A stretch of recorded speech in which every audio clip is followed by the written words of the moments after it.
ಮನೆ ಹತ್ರ 5G network ಸಿಗಲ್ಲ. ಅದಕ್ಕೆ ಇಲ್ಲಿ ನೆಟ್ವರ್ಕು ಕಮ್ಮಿ. ಮತ್ತೆ ವಿಡಿಯೋ ಕಾಲ್ ಮಾಡ್ಬಿಟ್ರೆ ಯಂಗ್ ಗರ್ಲ್ಸ್ ಎಲ್ಲ ಆಂಟಿ ಥರ ಕಾಣಿಸ್ಬಿಡ್ತಾರೆ. ಅದಕ್ಕೆ ನನಗೂ ಅಷ್ಟೇ ನಿಮ್ಮನ್ನು ನೋಡಬೇಕು ಅಂತ ಅನ್ನಿಸ್ತಿದೆ. ನಾನೇ ವಿಡಿಯೋ ಕಾಲ್ ಮಾಡ್ಲಾ? ಅಯ್ಯಯ್ಯೋ, ನನ್ನ ಹೀರೋ ಅನ್ಕೊಂಡ್ಬಿಟ್ಟಿದ್ದಾಳೆ. ಈ ನನ್ನ ತಲೆ ಮೇಲಿರೋ ಜೀರೋ ನೋಡಿದರೆ ಮುಂದೆ ಬಂದಿರೋ ಈ ಫ್ಯಾಮಿಲಿ ಪ್ಯಾಕು, ಹಿಂದೆ ಹೋಗಿರೋ ಈ ಹೇರ್ ಟ್ರ್ಯಾಕು. ಹಲೋ, ಅದು ನಂದು ಫೋನ್ ಕ್ಯಾಮ್ರಾ ಒಡೆದೋಗ್ಬಿಟ್ಟಿದೆ. ನಂದು ಫಾರಿನ್ ಇಂಪಾರ್ಟೆಂಟ್ ಫೋನ್ ಅಲ್ವಾ, ಅದಕ್ಕೆ ಅದನ್ನು ತರೋದಕ್ಕೆ ಹೇಳಿದ್ದೀನಿ. ಆರ್ಡ್ರ್ ಮಾಡಿದ್ದೀನಿ, ಆ ಫ್ಲೈಟಲ್ಲಿ ಬರ್ತಾ ಇದೆ. ಓಕೆ ಓಕೆ, ಒಳ್ಳೇದೇ ಆಯಿತು. ಮನಸ್ಸಿನ ಭಾವನೆಗೆ ಮುಖ ಯಾಕೆ ನೋಡಬೇಕು? ಭಾವನೆಗಳು ಮುಖ್ಯ ಅಲ್ವಾ? ವಿಡಿಯೋ ಕಾಲ್ ಒಂದು ಬಿಟ್ಟು ಮಿಕ್ಕಿದ್ದೆಲ್ಲ ಇಂಪಾರ್ಟೆಂಟು.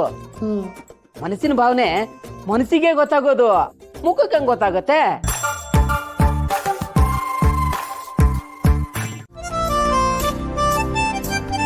ಹಲೋ, ಹೇಗಿದ್ದೀರಾ ಅಮ್ಮ? ನಾನು ಚೆನ್ನಾಗಿದ್ದೀನಮ್ಮ, ನೀನು ಹೇಗಿದ್ಯಾ? ಕೆಲ್ಸಕ್ಕೆ ಹೋಗ್ತಿದ್ಯಾ? ಮತ್ತೆ ನಾವು ಸುಮ್ಮನೆನಾ? ನಿಮ್ಮ ಮಗನೇ ವಾಪಸ್ ಬಂದು ನನ್ನ ಕೆಲ್ಸ ಕರೆಯೋ ಹಾಗೆ ಮಾಡಿದ್ದೀನಿ. ನೀನು ಬಿಡಮ್ಮ, ಗಟ್ಟಿಗಿತ್ತಿ. ನಮ್ಮ ಇವನೇ ಬಗ್ಸಿದ್ಯಾ ಅಂದಮೇಲೆ ನೀನೇನು ಸಾಮಾನ್ಯನಾ? ಹೋಗಿ ಒಂದು ಕಪ್ಪು ಬಿಸಿ ಬಿಸಿ ಕಾಫಿ ಮಾಡಿಕೊಡಿ, ಕುಡೀಲಿ. ಏನು, ನನ್ನ ಕೈಯಲ್ಲಿ ಒಂದು ಕಾಫಿ ಕುಡಿತಾನ? ನಾನು ನೆರಳು ಕಂಡ್ರೆ ಅವ್ನಿಗಾಗಲ್ಲ ಅಂಥದ್ರಲ್ಲಿ ಕಾಫಿ ಅಂದರೆ ಅಷ್ಟೇ. ನೀನೇ ನೋಡ್ದಲ್ಲ ಅವತ್ತಲ್ಲಿ ಆಫೀಸಲ್ಲಿ ಅವ್ನು ರುದ್ದ ತಾಂಡವ. ಅಯ್ಯೋ ಅಮ್ಮ, ಅದೆಲ್ಲ ಹಳೆ ಕತೆ. ಇವಾಗ ಫುಲ್ ಚೇಂಜ್ ಮಾಡಿ ಕಳ್ಸಿದೀನಿ. ನಾವು ಒಂದ್ಸಾರಿ ಏನಾದ್ರೂ ಸಿಲೆಬಸ್ ತಗೊಂಡ್ರೆ ಸ್ಟೂಡೆಂಟು ಪಕ್ಕಾ ಪಾಸ್. ನೀವು ಜಸ್ಟ್ ತಗೊಂಡ್ ಹೋಗಿ, ಅವರೇ ಇಸ್ಕೊಂಡ್ ಕುಡಿತಾರೆ. ಹೋಗ್ಲಾ? ಅಮ್ಮ, ಧೈರ್ಯವಾಗಿ ಹೋಗಿ. ಇವಾಗ ಯುವ ಬದಲಾಗಿದ್ದಾನೆ. ನಮ್ಮ ಮನೇಲಿ ಒಳ್ಳೊಳ್ಳೆ ಪಾಠ ಕಲ್ತಿದ್ದಾನೆ. ಅದ್ರ ಪರೀಕ್ಷೆ ಇವತ್ತು ಆಗೇ ಬಿಡ್ಲಿ. ನಮ್ ಸ್ಟೂಡೆಂಟ್ ಪಾಸ್ ಆಗ್ತಾನ ಅಥವಾ ಫೇಲ್ ಆಗ್ತಾನ ನೋಡೇ ಬಿಡೋಣ. ಶುಭಾ, ಆದ್ರೂ ನನ್ಗೆ ಯಾಕೋ ತುಂಬಾ ಭಯ ಆಗ್ತಿದೆಮ್ಮ. ಅಯ್ಯೋ ಅಮ್ಮ, ಯುವನ್ ಮೈಯಲ್ಲಿ ಹರಿತಿರೋದು ನಿಮ್ ರಕ್ತ. ನಿಮ್ಗೆ ತಾಳ್ಮೆ ಜಾಸ್ತಿ. ನಿಮ್ ರಕ್ತ ಅವನಿಗೆ ಸ್ವಲ್ಪ ತಾಳ್ಮೆನ ಜಾಸ್ತಿನೇ ಮಾಡಿರುತ್ತೆ. ನೀವು ಧೈರ್ಯವಾಗಿ ಕಾಫಿ ತಗೊಂಡ್ ಹೋಗಿ, ಅದೇನಾಗುತ್ತೋ ನಾವು ನೋಡೇ ಬಿಡೋಣ. ಹಾಗಂತ್ಯಾ? ಸರಿ, ಹಾಗಾದ್ರೆ ದೇವ್ರ ಮೇಲೆ ಭಾರ ಹಾಕಿ ಹೋಗಿ ಟೆಸ್ಟ್ ಮಾಡಿ ನೋಡ್ತೀನಿ. ಏನಾಯ್ತು ಅಂತ ಆಮೇಲೆ ನಿನಗೆ ಫೋನ್ ಮಾಡಿ ಹೇಳ್ತೀನಿ, ಸರಿನಾ? ಸರಿ ಅಮ್ಮ, ಬಾಯ್. ಯಾರಿಗೆ? ಹೇ, ಏನಾಗಿದೆ ನಿನಗೆ? ಬೆಳಬೆಳಿಗ್ಗೆ ಆರ್ ಯು ಸೀರಿಯಸ್? ತಮಾಷೆ ಮಾಡಬೇಡ, ಕೊಡು, ನಾನು ಕೊಡ್ತೀನಿ, ಕೊಡು. ನೋ, ಇವತ್ತು ನನ್ನ ಮಗನಿಗೆ ನಾನೇ ಕಾಫಿ ಕೊಡ್ತೀನಿ. ನನಗೆ ಶುಭ ಹೇಳಿದಾಳೆ, ನನಗೆ ಅವಳ ಮೇಲೆ ನಂಬಿಕೆ ಇದೆ. ನಂದು ಅವನೇನಾದ್ರು ಕೋಪ ಮಾಡ್ಕೊಂಡು ಬೈದ್ರೆ ಇಡೀ ದಿವಸ ನೀನು ಕಣ್ಣೀರು ಹಾಕ್ತಿರ್ತೀಯ. ರೀ, ದೇವರು ಯಾವಾಗಲೂ ಶಾಶ್ವತವಾಗಿ ಎಲ್ರಿಗೂ ಕೆಟ್ಟದನ್ನೇ ಮಾಡಲ್ಲ ರೀ. ಮೇ ಬಿ ಇವತ್ತು ನನಗೆ ಒಳ್ಳೆ ದಿನ ಇರ್ಬೋದು. ಓಕೆ, ನಿನ್ನಿಷ್ಟ. ಆದರೆ ಅವನೇನಾದರೂ ಕೋಪ ಮಾಡ್ಕೊಂಡು ಬೈದ್ರೆ ನೀನು ಬೇಜಾರು ಮಾಡ್ಕೋಬಾರ್ದು. ರೀ, ಇವತ್ತು ನನ್ನ ಮಗ ನನ್ನ ಬೈಯಲ್ಲ. ನೀವೇನು ತಲೆ ಕೆಡ್ಸ್ಕೊಳ್ಬೇಡಿ. ನೀವಿಲ್ಲೇ ನಿಂತ್ಕೊಂಡು ನೋಡಿ, ನಾನು ಹೋಗ್ಬರ್ತೀನಿ.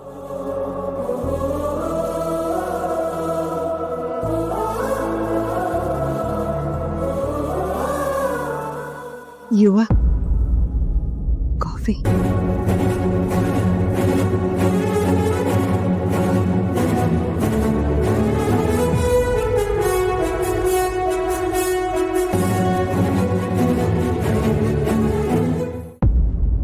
ಬೇಡ, ಪರವಾಗಿಲ್ಲ.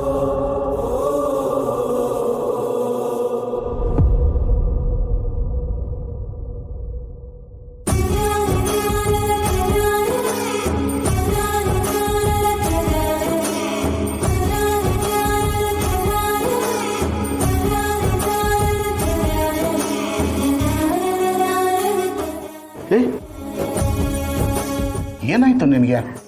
ಅಲ್ಲ, ನೀನು ಅವನಿಗೆ ಕಾಫಿ ಕೊಡೋಕೆ ಹೋದೆ, ಅವನು ಬೇಡ ಅಂತ ಹೋದ. ನೀನು ನೋಡಿದ್ರೆ ಇಷ್ಟೊಂದು ಖುಷಿಯಾಗಿದೆಯಲ್ಲ, ನಂಗೆ ಅರ್ಥ ಆಗ್ತಿಲ್ಲ. ರೀ, ಅವನು ಕಾಫಿ ಬೇಡ ಅಂದಿದ್ದು ಮಾತ್ರ ನಿಮಗೆ ಕಾಣಿಸ್ತು. ಆದರೆ ಅವನು ನನ್ನ ಮುಖ ನೋಡಿ ಡೈರೆಕ್ಟಾಗಿ ಕಾಫಿ ಬೇಡ ಅಂತ ನನ್ನ ಹತ್ರ ಹೇಳಿದ್ದು ನನಗೆ ಕಾಣಿಸ್ತು. ನನ್ನ ಮಗ ನನ್ನ ಜೊತೆಲಿ ಮಾತಾಡ್ದ ರೀ. ಶುಭ ನನಗೆ ಹೇಳಿದ್ಲು, ನಿಮ್ಮ ಮಗ ನಿಮಗೆ ಸಿಗೋ ಹಾಗೆ ಮಾಡ್ತೀನಿ ಅಂತ. ನನಗೀಗ ನಂಬಿಕೆ ಬಂತು, ನನ್ನ ಮಗ ನನಗೆ ಸಿಕ್ಕೇ ಸಿಗ್ತಾನೆ. ಕೊನೆಗೂ ದೇವರು ನನ್ನ ಮೇಲೆ ಕರುಣೆ ತೋರಿಸ್ಬಿಟ್ಟಾರೆ. ನಾನು ಈಗಲೇ ಹೋಗಿ ಆ ದೇವರಿಗೆ ತುಪ್ಪದ ದೀಪ ಹಚ್ತೀನಿ. ಇದನ್ನೇ ತಾಯಿ ಹೃದಯ ಅಂತ ಹೇಳ್ದ. ಅವನು ಕಾಫಿ ಬೇಡ ಅಂತ ಎದ್ದು ಹೋಗಿದ್ದ ಮಾತಿಗೆ ಆ ಮಾತಿಗೆನೆ ನೀನು ಇಷ್ಟೊಂದು ಖುಷಿ ಪಡ್ತಿದ್ಯಲ್ಲ. ನೀನು ಇಷ್ಟೊಂದು ಖುಷಿ ಪಡ್ತಿರೋದು ನೋಡಿದ್ರೆ ತಾಯಿಗೂ ದೇವ್ರಿಗೂ ವ್ಯತ್ಯಾಸನೇ ಇಲ್ಲ. ದೇವರು ನಾವು ಮಾಡಿದ ತಪ್ಪನ್ನ ಪಾಪನೆಲ್ಲ ತೊಳೆದು ಮತ್ತೆ ಶುದ್ಧಿ ಮಾಡ್ತಾನೆ. ತಾಯಿ, ನಾನೀಗ ಹೇಳ್ತಾ ಇದ್ದೀನಿ ಅಂತ ಕೋಪ ಮಾಡ್ಕೊಬೇಡಿ. ನಾನು ನಿಮ್ಗೆ ಅವತ್ತೇ ಹೇಳಿದೆ, ಈ ಶುಭ ಸರಿ ಇಲ್ಲ, ಅವಳೇನು ಮೋಡಿ ಮಾಡಿದ್ದಾಳೆ, ಇವಳು ಯಾರನ್ನು ಬೇಕಾದರೂ ಬುಟ್ಟಿಗೆ ಹಾಕೊಂತಾಳೆ, and she is a genius. ನೀವೇ ನೆಗ್ಲೆಕ್ಟ್ ಮಾಡಿಬಿಟ್ರಿ, ನನಗೂ ಬೈದ್ರಿ. ಅವಳು ನಿಮ್ಮನ್ನ ಸೋಲಿಸ್ಬೇಕು ಅನ್ನೋದು ಒಂದೇ ಹಠ, ಆ್ಯಂಡ್ ಅವಳು ಅದನ್ನು ಮಾಡೇ ಮಾಡ್ತಾಳೆ. ಮ್ಯಾಮ್, ನಿಮ್ಮ ದೊಡ್ಡಸ್ತ್ರಕ್ಕೆ ಅವಳು ಕೈ ಹಾಕಿದಾಳೆ.